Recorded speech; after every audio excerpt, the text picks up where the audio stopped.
Abra sua Bíblia, por favor, no livro de Deuteronômio, capítulo 22. Gênesis, Êxodo, Levíticos, Números, Deuteronômio, capítulo de número 22. Nós vamos ler somente o versículo 8.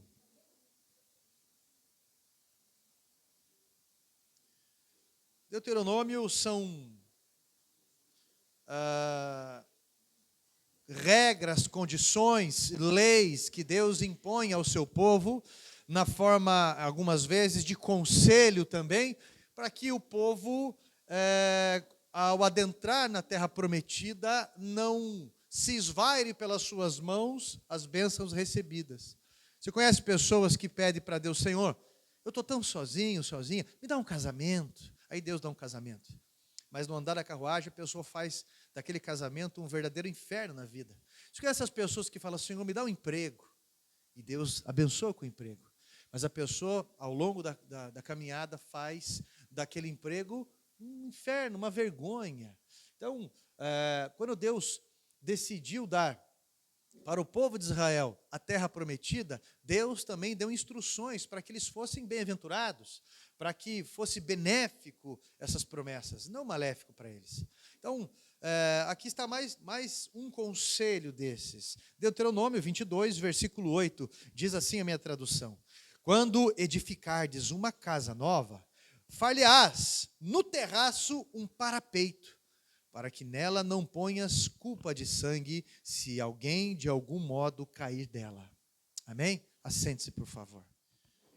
Eu não sei se você já estudou as histórias das guerras mundiais, principalmente da Primeira Guerra Mundial ou da Segunda Guerra Mundial.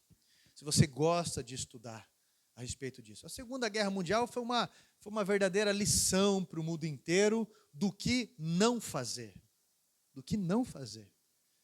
O sistema Mao Tse-tung matou na China 60 milhões de pessoas, do próprio povo. O que sucedeu Lenin, Stalin, matou do próprio povo, inclusive grande parte de fome, aproximadamente 20 milhões de pessoas. Na Europa, a gente ouve falar mais de Adolf Hitler, que matou ali aproximadamente 6 milhões só de judeus. Na Índia, foram 7 milhões de indianos. Na guerra da China com o Japão torturou demais e matou milhões de chineses também em toda essa situação. Por que eu estou dizendo isso para vocês? Porque muitas pessoas tiveram que reconstruir a sua vida, reconstruir o seu país. Hiroshima e Nagasaki no Japão, essas duas cidades foram devastadas. E o que sobrou ainda, pelo fato da bomba ser uma bomba com, como é que chama mesmo? Isso, a bomba atômica, mas eles tinham ogivas nucleares.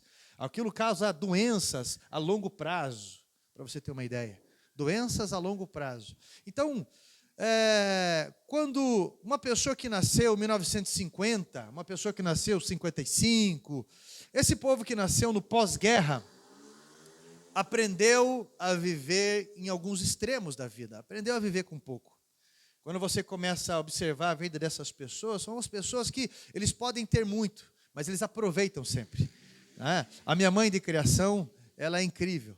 E eu lembro que quando eu emagreci, eu levei umas camisas para ela costurar para mim, para ver se ela diminuía para mim, enfim. E daí sobrou um monte de retalho dela, falou: será que eu faço tapetinho ou não faço? Falei: mãe, joga fora isso aí. Mas eu acho que eu vou pegar e vou fazer tapetinho de retalho. Não, vou jogar fora, né? Não precisa. Mas daí ficou aquela tortura. Eu sei que eu não soube o que aconteceu. Mas o povo antigo, eles aproveitam realmente tudo. Aproveitam tudo. Por quê? Porque é um povo que aprendeu a viver com pouco. Aprendeu, e não é essa era que nós vivemos agora, que é uma era do descartável. Era do descartável, era online, tudo rápido, você não dá muito valor para algumas coisas.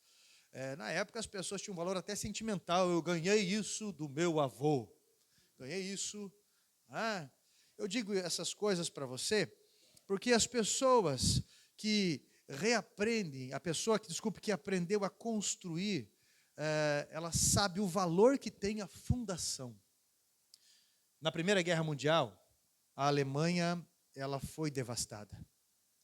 A Alemanha foi destruída. E no tratado que foi feito com os países ao redor, eles não poderiam ter mais de 100 mil soldados. Um dos homens responsáveis pelo levantar da Alemanha, naturalmente foi Adolf Hitler.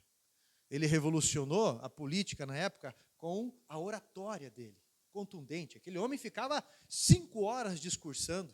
Esse tempo atrás eu escutei um dos últimos alemães vivos da época, que escutava Adolf Hitler na rádio. E a forma como ele descrevia, eu falei, esse homem era incrível na oratória, o convencimento, as palavras que ele usava, era incrível realmente. Mas eu digo isso para vocês porque Adolf Hitler ele esqueceu de uma das coisas mais lógicas que se tem em fundação. Ele não tirou algumas coisas que ele precisava tirar do terreno. Ele não preparou como precisava o terreno. E ele acabou entregando a Alemanha para a Alemanha pior do que quando eles perderam a Primeira Guerra Mundial. Porque Berlim ficou totalmente arrasada. Berlim ficou destruída. Metade da Alemanha ficou na responsabilidade da Rússia, aliás, da antiga União Soviética, que caiu comida de cupim.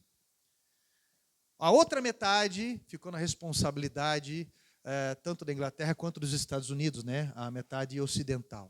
E o muro foi derrubado em 89, né? É isso, o muro de Berlim foi derrubado em 89.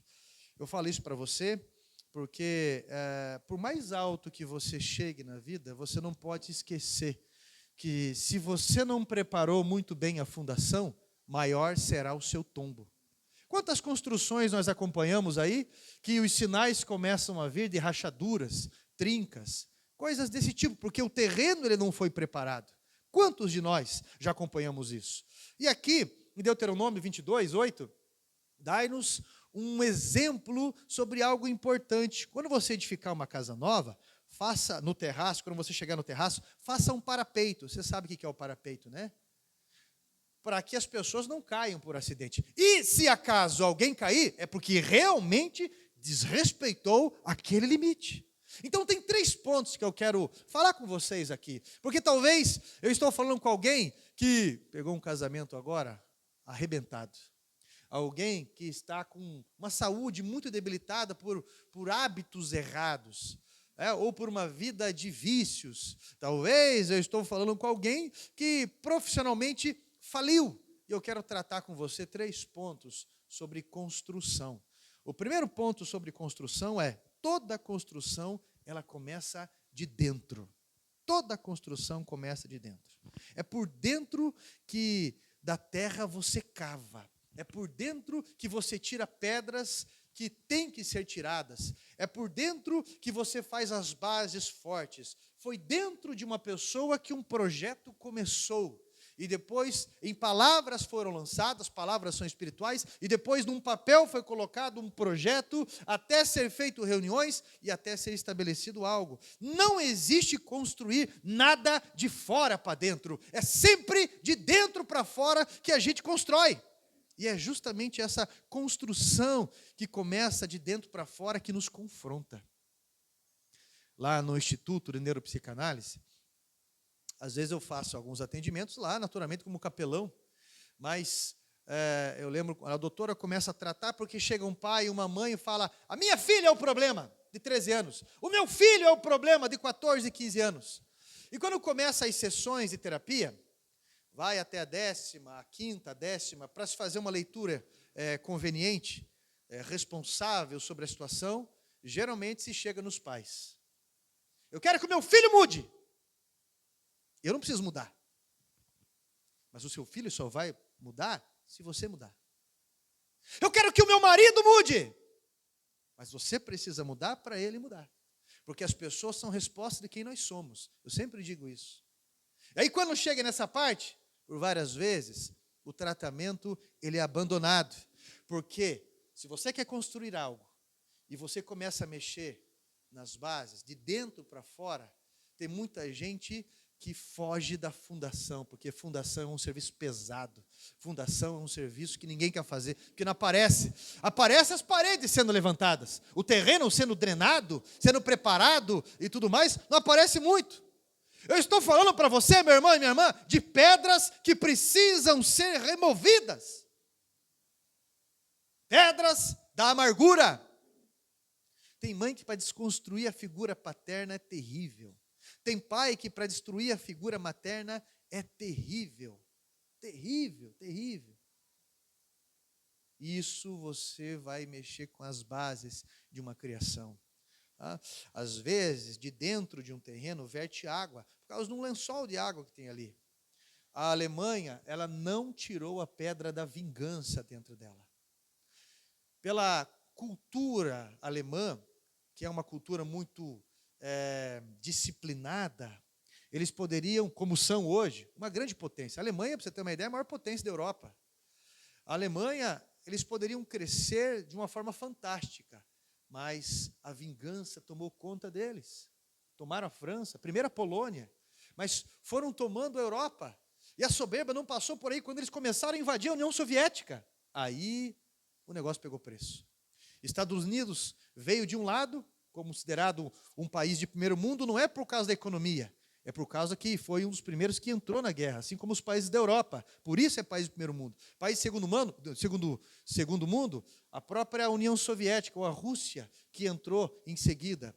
E os países de terceiro mundo não tem nada a ver com a economia. Países de terceiro mundo foram os países que se envolveram de uma forma terceira na guerra, como o Brasil, por exemplo, que enviou quase 25 mil soldados. Um tio meu estava lá, um tio-avô, faleceu já, tio Júlio, estava lá, contou para mim algumas coisas do que ele passou na Itália. Mas a Alemanha quis levantar algo forte, mas não tirou algumas pedras que deveriam da sua base.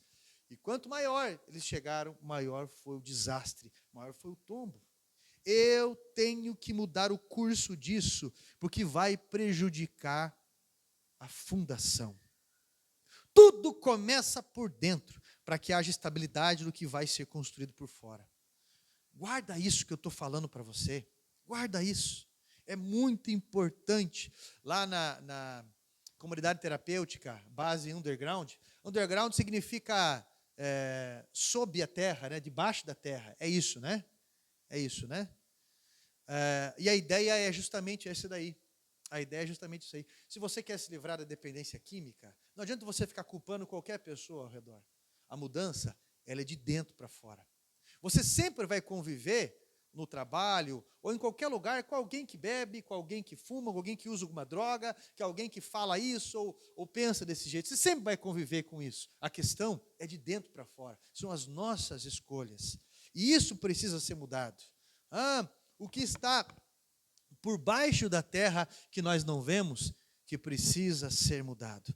Só conseguimos enxergar os resultados, mas a gente não enxerga o que foi o fundamento na vida de cada um. Olha para cá, você consegue lembrar na tua vida quem que foi um dos fundadores da estrutura que você tem hoje? Não é só pai e mãe, não. Quem foram os mentores da tua vida, ou seja, que for? Eu me lembro do Vitão, o Vitor. Foi meu líder de jovens da 10ª igreja. Na época eu fazia parte do ministério de louvor, lá dos jovens da 10ª igreja.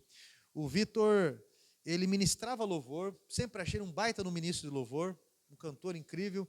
Ele foi professor de escola bíblica, eu era fã das aulas de escola bíblica dele e um baita de um pregador. Olha, uma vez eu fiquei umas 2 semanas sem aparecer. Eu ia para o culto de jovens, ia para a vigília. Depois do culto de jovens, que era no domingo, às 5 horas, terminava 6h30, 7 horas, mais ou menos. 7 horas terminava, aí 7h30, às 19h30, começava o culto geralzão. E eu ficava também. Então eu ia para a escola bíblica, culto de jovens, no domingo era puxado, e culto à noite. Aí eu lembro que eu fiquei umas 2 semanas sem aparecer. Foram semanas difíceis, realmente. Ele chegou a colocar a mão no meu ombro, quando eu apareci, e falou: eu não vi você essas 2 semanas, você fez muita falta. Aquilo foi fundamental para mim. Ele falou: olha, se eu estou sentindo a tua falta, o Espírito Santo está sentindo a tua falta. Foi o que eu precisava ouvir naqueles dias difíceis. Agora, quem que foi parte da fundação do ministério de Martin Luther King? Não aparece. Quem que fez parte da fundação do ministério de Martim Lutero? Quem que fez parte da fundação do ministério do apóstolo Paulo? Em grande parte, pastor, foi Ananias. Em certa forma, sim. Ele estudou na escola de Gamaliel, que era uma escola conceituada da época, mas quando eu falo para você essas coisas, as bases, elas não aparecem muito, o fundamento, a fundação, ela não aparece muito, aparece o resultado disso. Eu preciso que você entenda a importância da fundação. Construir na praia é diferente de construir na cidade. Na praia, as sapatas têm que ser maiores, porque o terreno ali, ele é mais maleável, ele não é firme como o daqui. Meu irmão, você quer crescer, mas você não quer mexer por dentro? E aí? Nós lemos, jejuamos, oramos, pagamos o preço da comunhão, pagamos o preço da disciplina, pagamos o preço da obediência e santificação. Nós nos negamos várias vezes. A fundação é quando as pessoas não estão vendo. É quando você arrisca a tua vida por uma ovelha. Você enfrenta leão por uma ovelha quando ninguém está vendo. Você enfrenta urso por uma ovelha que ninguém está vendo. E o que nós estamos vivendo hoje é exatamente o resultado daquilo que nós plantamos ontem. Não adianta culpar os outros. Não adianta. Você olha a foto, ou você vê um vídeo, ou você vê algo de um casal, por exemplo, estamos 35 anos casados, 50 anos casados. Vocês não sabem o que esse casal enfrentou, como eles tiveram que se negar para que o casamento existisse. Você só está vendo uma foto, e eles sorrindo ali. Fundação. Para de se basear em Instagram. Para de se basear em vídeo de quem está em iate e fica fotografando ali um corpinho esbelto e coisa e tal. Porque a vida ela não é fácil desse jeito. Não é fácil, meu irmão. Aí muita gente fica pensando que a vida do outro sempre é mais fácil do que a sua. Sempre. Aí acaba tendo uma competição de inveja, uns diminuindo o outro e coisa e tal. A fundação, ela é fundamental. Fundamental. Tá? Segundo ponto. Então, o primeiro ponto, irmão, a construção, ela começa de dentro para fora. Segundo ponto, que é uma coisa lógica que eu vou falar para vocês aqui. Tudo, se você quiser construir algo, você começa de baixo para cima. A construção, ela é de baixo para cima. Eu tenho umas fotos do pastor Ismael e da pastora Ivanilde, com uma caixinha de som pequenininha assim, um microfone plugado ali, e eles trazendo o evangelho quadrangular aqui para o bairro. Eles pregando aqui no bairro, começando a pregar aqui no bairro com uma caixinha, um microfone e os dois daquele jeito ali, numa simplicidade muito forte. Então, eu tenho foto aqui de quando eu batizei o pastor Jefferson, quando eu batizei, cadê o Osmair? Está lá, Osmair, pastora Lourdes. Eu tenho foto de quando eu batizei vários na igreja, que hoje são pastores, de alguns aqui que hoje são professores de escola bíblica, que a primeira oração em público eu tive que pegar na mão, que eu não conseguia falar em público, e coisa e tal. E hoje, alunos do ITQ de 16 anos atrás, que foram alunos meus, que hoje são pastores de mega igreja, e alguns que não escutaram o conselho. Teve uma vez que falou, não, tem que ter fé. Aí alugou um lugar de 22 mil por mês, empenhorou a casa, perdeu a casa. Aí veio isso, veio aquilo, veio pandemia, e veio um horror de coisas, mas não escutou, porque você não começa assim, você não faz assim. Teve outro pastor que também não escutou, e eu disse para ele, ele chegou para mim e falou, ele comprou as cadeiras, ele comprou todo o sistema de som, ele alugou o lugar, ele fez isso, ele comprou isso. Eu falei, pastor, cadê a igreja? Cadê a igreja? A igreja é um corpo. E ela cresce por si em Cristo. Não é desse jeito. Não existe dono de igreja. Se existe dono de igreja, está errado. Está errado. Tudo que nós temos aqui, seja um terreno, seja outro, seja os locais que estão alugados, tudo está em nome da igreja. Tudo em nome da igreja. O dia que eu for, esse lugar aqui tem discípulos o suficiente para crescer. Tem pastores o suficiente para crescer.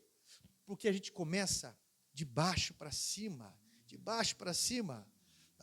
Então, essa igreja aqui, daqui a pouco nós vamos estar na sede, daqui a pouco vai ter 4 mil membros lá, daqui a pouco, você está entendendo, uma série de coisas, mas começou por baixo, nós temos foto do terreno ali, que era só mato, fotos da fundação, fazendo buraco, escavando. Eu não tenho foto dos 300 e poucos caminhões de terra, mas alguns eu tenho ali que foram jogados, que foram planados, foram feitos, grade, mas isso, as palmeiras, essas coisas. Daqui a pouco vamos ter da fundação ali, já das sapatas, essas coisas, do dreno, e aquela coisa toda. E daqui a pouco nós vamos ter isso na memória, porque a maioria das coisas nós temos na memória, mas é de baixo para cima.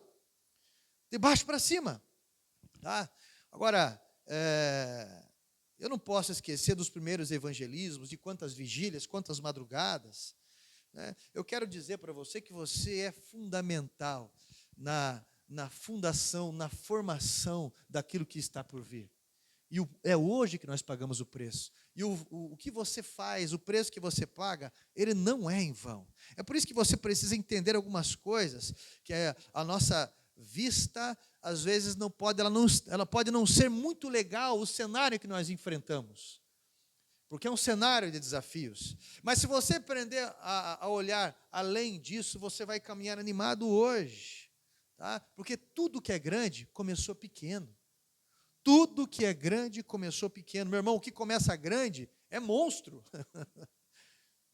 Começa grande e ameaça. Equilibre os seus pensamentos quando pensar em coisas pequenas na vida de alguém. Então, entenda isso. Nós alugamos, agora acabamos de casar. Sabe que foram os casamentos que eu vi mais duradouros até hoje? Olha, há 20 anos quase eu faço casamentos. Você sabe quais foram os casamentos mais duradouros que eu vi até hoje? É aquele que quando casou, eu não estou dizendo que isso é regra, mas é aquele que quando casou, quem deu as panelas que já eram usadas foi a mãe. Foi o sogro que deu isso, deu aquilo, deu uns talheres ali, só para vocês dois se virar mesmo, deu uns copos ali. É aquele sofá com um cheiro de cachorro que o outro deu. Estou brincando. Mas, você está entendendo? Os casamentos mais duradouros que eu vi até hoje são dessa forma, assim, que começaram na simplicidade, de baixo para cima. Agora, você lembra do casamento do Ronaldinho, o fenômeno? Da Cicarelli, como é que é o nome dela mesmo? Daniela Cicarelli. Só um dos presentes na época, que é um jogo de talheres especial, foi 400 mil reais. Quanto tempo que durou o casamento? 3 meses, mal menos, né? E aí, pelo jeito, não foram 3 meses, legal. Para acabar desse jeito o casamento? O divórcio demorou, né? Advogado vai falar isso. O divórcio demorou. Se fosse, não precisaria de testemunha, como eu já ouvi falar. Né? Tem até um ditado que usam na brincadeira, né, do advogado. Eu vou casar, sério, contra quem? Em alguns casos contra quem, porque algumas vezes acaba neles, com litígio e uma série de coisas assim.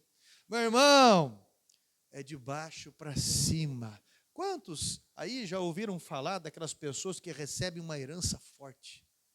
Recebeu uma herança incrível. E aquela herança acaba virando tudo em dívida depois.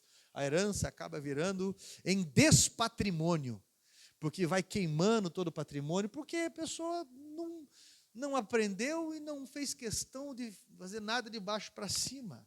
Tá? Não dá valor, na verdade, naquilo que tem. Tá? Então, eu já tentei agendar alguns pregadores de renome aqui na igreja. Me enrolaram, alguns não quiseram, bem da verdade, porque muitos querem se envolver, muitos não querem se envolver aos olhos dele com pouco. Muitos não querem se envolver com um trabalho de fundação, porque fundação não dá ibope, fundação não dá dinheiro.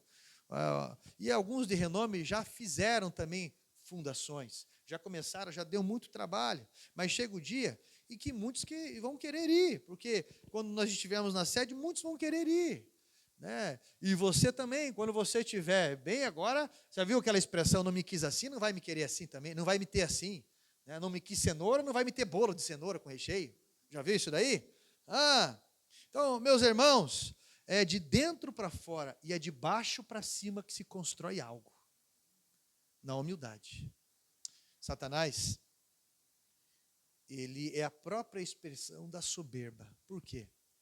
Porque ele quer ser aquilo que ele não é. Isso é soberba. O camarada, ele ganha um salário mínimo no mês. Ele quer ter um celular, e que é aquele celular, que dá 12 vezes o salário dele. Aí ele acaba comprando aquilo com sangue, porque é roubado. Ou senão, não terminou o reboco da casa ainda. mas está tirando foto com aquilo. Ele não é aquilo. Ou vai lá, compra um carro no nome de alguém, ou compra um carro para virar piseira, porque não paga o documento do carro. Não consegue fazer manutenção, não consegue, porque não tem senso de responsabilidade, não entende que é de baixo para cima. E isso é soberba, você querer ser aquilo que você não é. Isaías 14 diz assim, uma profecia contra o rei de Tiro. Jeremias 28 e Isaías 14 fala sobre a soberba de Satanás. A passagem diz assim, acho que é Jeremias 28 que fala isso. Dizias no teu coração, subirei acima das estrelas, isso é, acima dos anjos. Sentarei no trono do Altíssimo e serei semelhante a ele. Porém, os vermes serão os teus cobertores, e todos os reis da terra verão a sua vergonha.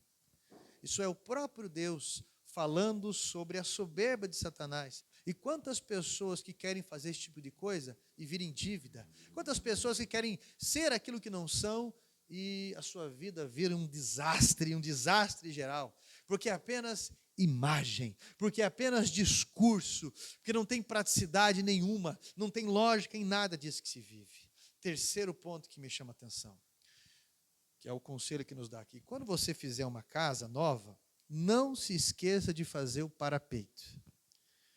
Porque essa altura do terraço, ela é complicado. Chegar lá em cima no terraço é capaz de ludibriar muita gente. Nós conhecemos os nossos pensamentos atrapalhados às vezes. Nós conhecemos pessoas que quando chegam numa altura da vida, esquece quem são. Esquece que um dia vai morrer. Esquece que vai prestar conta. Esquece. Tem um livro que eu dei para toda a liderança da igreja, porque os líderes fracassam, e o outro, Porque caem os valentes. Nesse aí, o primeiro que eu disse para você, ele fala sobre o que aconteceu com Bill Clinton, ele fala sobre o pastor Jimmy Swaggart. Não sei se alguém já acompanhou o Jimmy Swaggart. Nos anos 80, o Jimmy Swaggart, meu irmão, ele sustentava, através do ministério dele, mais de 20 mil crianças no mundo. Em 1980 e alguma coisa, o que girava através do ministério dele era quase 2 bilhões de dólares. Naquela época. Isso a nível mundial. E ele caiu. Eu acho interessante algumas coisas, né? Quando a Polícia Federal achou no cofre do Lula o acervo nacional das obras do Aleijadinho. Talheres, até prêmios, até presentes que ganharam de ouro, talheres de ouro, obras do Aleijadinho, 136 peças dentro do cofre do Lula. Por quê?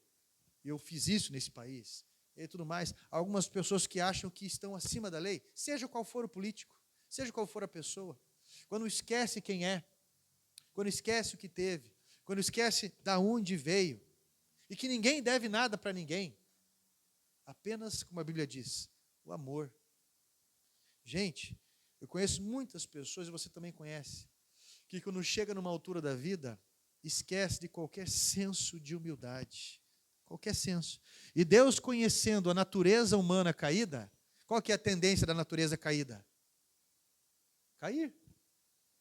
Deus falou, quando você fizer o parapeito, quando você fizer o terraço, estiver no terraço, faça o parapeito. Isso é, comece a colocar limites na tua vida, para que você não caia.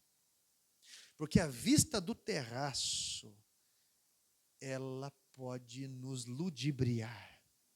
Deus nos faz chegar muitas vezes no terraço. Deus nos dá acesso várias vezes a algo a mais. Mas cuidado em olhar as pessoas do alto para baixo, sem a forma correta, porque senão você vai cair. Um dia, um rapazinho, que era um galizezinho, menor ainda de idade, enfrentou um gigante.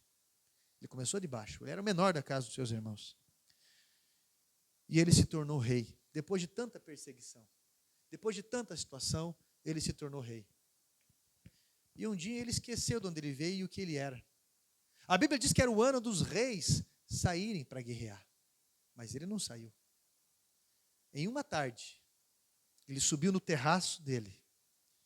à tarde. Ele estava dormindo até de tarde, subiu no terraço dele. Ele viu o que não era para ele ver. Ele viu Batseba tomando banho. Ele pensou o que não era para ele pensar. E ele fez o que não era para ele fazer. O que aconteceu com Davi? Ele caiu. Não caiu lá de cima do terraço, mas ele caiu na lealdade dele. E a Bíblia diz que ele voltou para a caverna, porque o próprio filho dele, Absalão, o tirou do trono e se deitou com as esposas dele durante o dia. Davi teve que voltar para a caverna para entender quem ele é. Até Jó descreve um discurso: nu saí do ventre da minha mãe, nu voltarei para lá. Deus deu, Deus tirou. Louvado seja Deus. Deus às vezes nos dá acesso a algo mais, mas cuidado, cuidado. Não vá ficar jogando coisas lá de cima em pessoas. Não fique soberbo. A falta de humildade faz a gente tropeçar e cair. O parapeito, ele é um limite. Os elogios, as conquistas, podem querer ludibriar, e eu posso querer pular achando que eu consigo, achando que não é tão alto assim. Meu irmão, presta atenção. O excesso de confiança sempre leva a gente a se arriscar. Eu estava esse tempo atrás lá na casa de recuperação, tinha umas 60 pessoas ali, de alunos, né, de dependentes químicos. E eu fiz uma pergunta para eles. Eu falei: quem aqui é arrependido, amaldiçoou o momento que colocou o primeiro cigarro na boca? Quem aqui é arrependido de ter colocado a primeira mangueira de narguilé na boca? Quem aqui amaldiçoou o momento que colocou o primeiro gole na boca? Primeiro gole. Porque tudo que é grande começou pequeno. Meu irmão, ninguém consegue administrar a droga. Ninguém consegue. Até o símbolo maligno da influência satânica para isso está vestido de branco, com um chapéu, parado, encostado num poste ou numa esquina, com a cabeça meio baixa, só observando. Porque tem gente que tenta administrar isso por 5 anos, por 8 anos. E eu conheço pessoas que por 20 anos tentaram administrar a droga e se tornaram dependentes químicos no extremo depois. Porque a droga tem tudo a ver com o emocional. Tudo a ver com o emocional. Eu vou usando em tempos de festa, eu vou usando em períodos de empolgação, eu vou fazendo dessa forma, daquela forma, e de repente falece um familiar. E a pessoa mal percebe que ele e ela não consegue lidar com a frustração. Hoje eu consigo, mas quinta-feira eu não percebi e já caí na droga. Porque eu me destreinei, não aprendendo a lidar sóbrio com a minha realidade. Então eu tenho que fugir para um falso paraíso. E chega uma hora que isso vira uma filosofia de vida. Está feliz? Vamos beber. Está triste? Tem que beber. Estou magoado? Vamos beber. Ah, eu preciso relaxar? Vamos beber. E tudo vai entorpecendo a mente. Daqui a pouco a pessoa ela não consegue ficar no ambiente sem bebida. Ela não consegue passar uma noite acordada, conversando se precisar. Tem que entorpecer a mente. Isso vira uma filosofia de vida. Meu irmão, Jesus quer te libertar disso. Ele quer colocar um limite na tua vida de N coisas. Olha, você talvez não chegou nesse ponto ainda, ou talvez você está nesse ponto. Você lembra quando você era criança? Isso eu não ouço muito falar hoje, mas antigamente eu ouvia. Quando alguém chegava no lugar alto e olhava para baixo, as pessoas falavam assim: não vai ali que o diabo atenta. Lembra disso? E realmente isso é fato em alguns lugares. Não vai, não faz isso. Não começa. Um passo errado, ele pode mudar a direção de toda uma caminhada. E isso não vai afetar só você. Não, eu sei o que eu estou fazendo, pastor, olha, você é novo ainda. Mas você pode marcar a tua casa com sangue por falta de limite. Porque Adão e Eva não se posicionaram quanto a isso. E um filho matou o outro filho. Meu irmão, simplesmente nós teremos que colocar um parapeito. Simplesmente nós teremos que estabelecer certos limites na nossa vida. Coloque limites em casa. Tá? Mas foi ele que quis pular. Mas o compromisso era meu de não ter colocado o parapeito. Eu preciso colocar o parapeito. Eu preciso. Eu não posso me confundir pelo fato de ter construído algo, que tem alguém. Eu sou uma pessoa que eu tenho autoridade para construir algo, você é uma pessoa que tem autoridade para construir algo. Por isso é nossa responsabilidade fazer como Deus fez aqui, no livro de Deuteronômio, colocar limites. Pastor, eu estou cansado do meu casamento, porque é desgastante disso e daquilo. Mas você precisa colocar certos limites. Você precisa também mudar de dentro para fora em algumas coisas, porque talvez você está vivendo um ciclo viciante e ninguém aguenta mais te escutar. Ninguém aguenta mais essas repetições na sua vida. Ninguém aguenta mais. Isso se tornou um ciclo vicioso. O paralelo é um limite que precisa acontecer. Meu irmão, Deus te dá um conselho para que você continue crescendo. Deus te dá um conselho para que você continue forte. Deus te dá um conselho para que você não esqueça a hora que estiver lá em cima. O pastor Cláudio Duarte, ele conta que um homem chegou para o pastor na oração e falou bem assim: pastor, eu quero pedir oração para o senhor, porque até quando eu ganhava 3 mil reais, eu consegui devolver meu dízimo. Agora, pastor, eu ganho muito mais, eu não consigo devolver o dízimo. E o pastor colocou a mão na cabeça dele e disse: Senhor, faz esse homem voltar a ganhar 3 mil reais. Porque algumas pessoas se perderam quando avançaram. A Bíblia fala, no livro de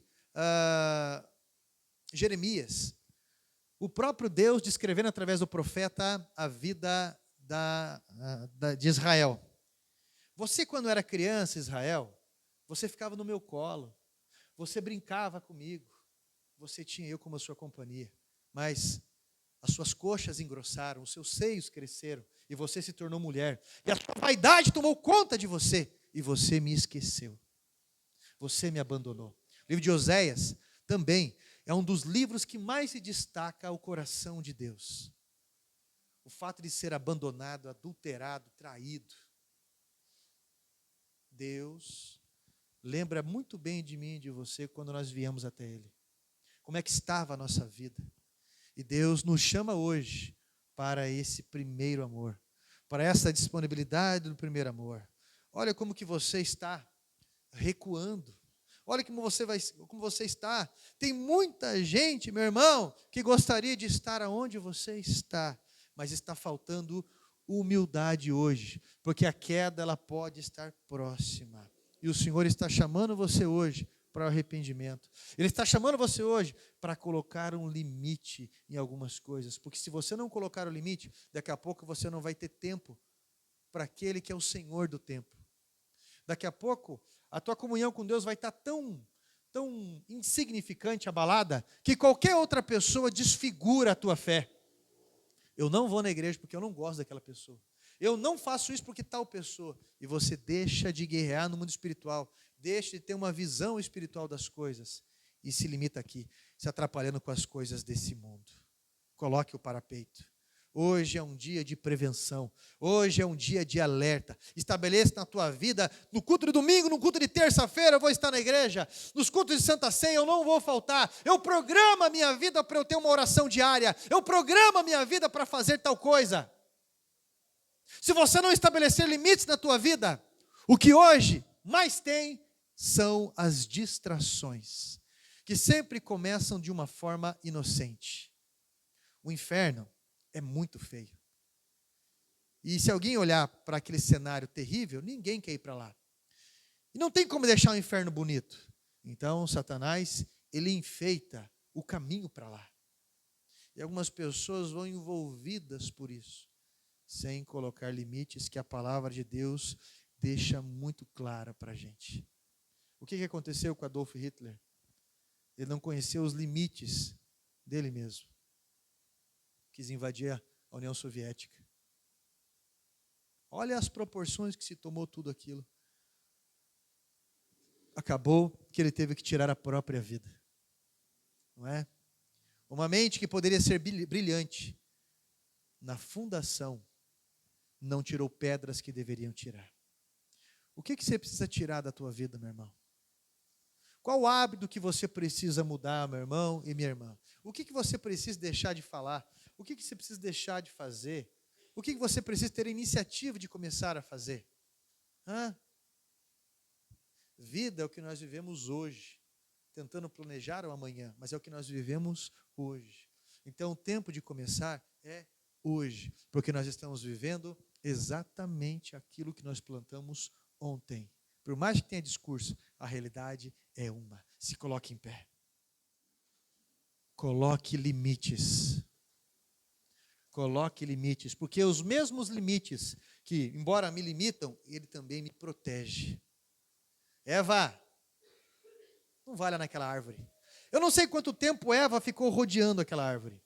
Pode ser 1 milhão de anos, pode ser 1 semana, pode ser 2 dias.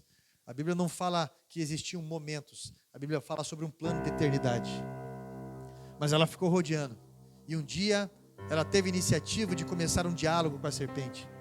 E um outro dia ela teve iniciativa de comer aquele fruto. E outro dia ela teve iniciativa de levar para o seu marido.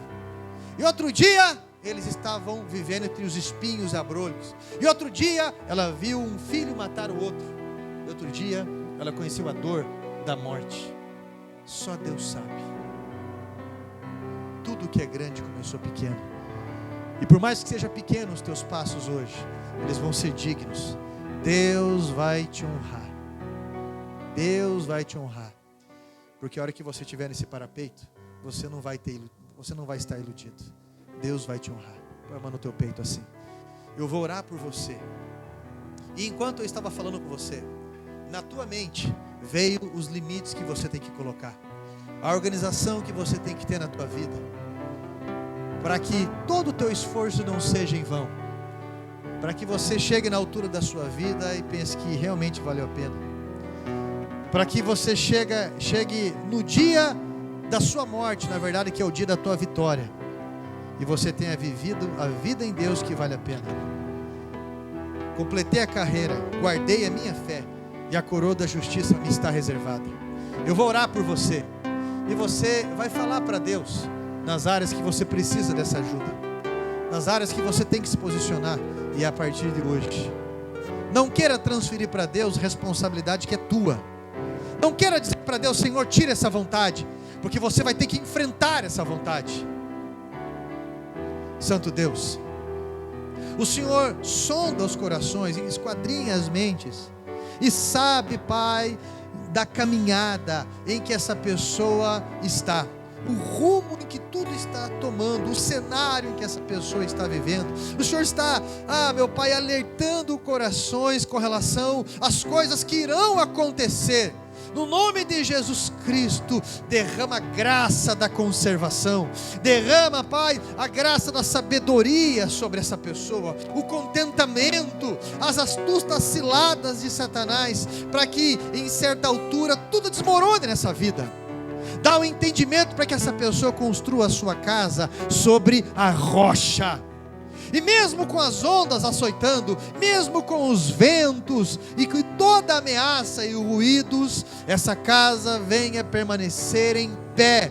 Essa pessoa venha continuar estruturada. Em nome de Jesus Cristo, Pai, que esse alerta seja acatado. Meu Deus, que essa chamada aconteça e que a partir deste momento, Deus Todo-Poderoso, limites sejam colocados para que essa pessoa seja bem-aventurada, bem-aventurado por onde passar, para que não se perca, para que não aconteça como aconteceu com Sansão, para que não aconteça como aconteceu, Pai, com tantos homens e mulheres da Bíblia, como Davi e tantos outros. Pai, de uma forma desnecessária, lamentos aconteceram, como aconteceu, Pai, por várias vezes em Israel, e como já aconteceu nas nossas vidas.